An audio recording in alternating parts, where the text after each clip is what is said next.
আমি মাননীয় ত্রিপুরা রাজ্যের মুখ্যমন্ত্রী প্রফেসর ডক্টর মানিক সাহা এবং অর্থমন্ত্রী প্রণজিৎ সিংহ রায় স্যারকে ধন্যবাদ জানাবো। কেননা আমাদের গোমতী জেলাতে দুটি কলেজ, ডিগ্রি কলেজ আমরা পেয়েছি এবং বিধানসভাতে উত্থাপন করা হয়েছে এবং আমবাসাতে একটে এই জিনিসটাকে আমরা 43 করব মন্ডলের পক্ষ থেকে সুস্বাগতম জানাতে হবে আমাদের রাজ্য সরকারকে।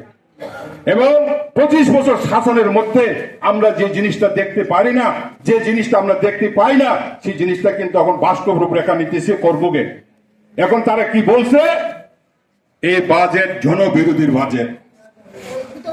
সেই জন্য আমি প্রত্যেকটি বুথ প্রেসিডেন্ট ও শক্তি কেন্দ্র কনভেনারকে অনুরোধ করব, আপনারা প্রায় যার যার শক্তি কেন্দ্রে এবং প্রত্যেকটি বুথে এই বাজেটের জন্য আপনারা প্রত্যেকটি গ্রামে মহল্লাতের মধ্যে সকলে আমাদের এই বাজেট নিয়ে সেটা চর্চা করবেন।